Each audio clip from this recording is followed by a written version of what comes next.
All right, so today's episode of LTS is about the rise of Netflix, and it's going to be taught by Aaliyah Vaz, Zainab, and Nasha Ahmed. So, the course of this lesson will include the history of how Netflix became popular, the marketing strategy of Netflix, Netflix's machine learning algorithm, and how Netflix makes profit. History of Netflix. Netflix was founded in 1997 in Scottsville, California, by Reed Hastings and Mark Randolph as a way to offer movie rentals over the internet. In 1998, they focused on DVD rentals and sales. By 1999, the company added a subscription service, and in 2000, Netflix offered recommendation systems using ratings to predict choices. The name Netflix comes in a combination of net, as in the abbreviation for internet, and flicks, a variation of flick, the common abbreviation for a movie or a film. The big tipping point was most definitely the introduction of streaming in 2007. Creating a place where members could watch content instantly online basically changed the game. In 2009, the company began partnering with electronic companies to get Netflix on smart TVs and gaming consoles. This process continued over the next few years. In 2013, everything changed. Netflix introduced its own original programming called Think House of Cards, and Orange is the New Black. By 2016, Netflix was accessible worldwide, and the company has continued to create more original content.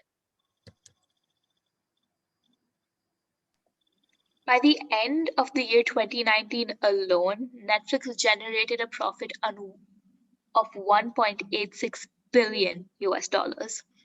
Essentially, the only source of revenue for the company are its subscriptions.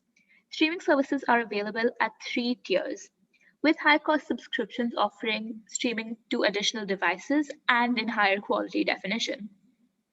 Although it now operates as a single business segment, Netflix does break down its streaming revenue into four broad geographical segments: United States and Canada, Europe, Middle East, and Latin America, Africa, and Asia Pacific.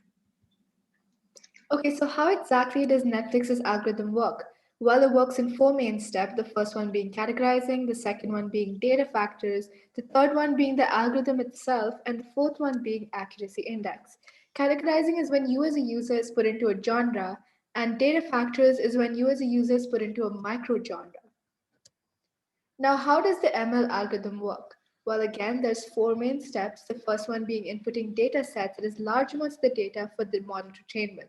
Now, this data is your user streaming counts. The second step is ML algorithms, so the embedded code in these algorithms combined with the data to actually learn and predict your taste as a user. The third step is learning.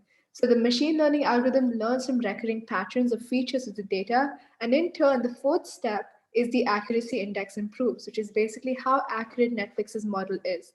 The more data the model is trained with, the higher the index becomes. So it works on the principle of unsupervised clustering learning, where the model solves problems without training variables or training labels. So, and because it is a clustering algorithm, it finds patterns in the data set and according to that recommends certain shows to you as a user. And that's about it. Thank you so much for tuning in, and we hope you learned a little something.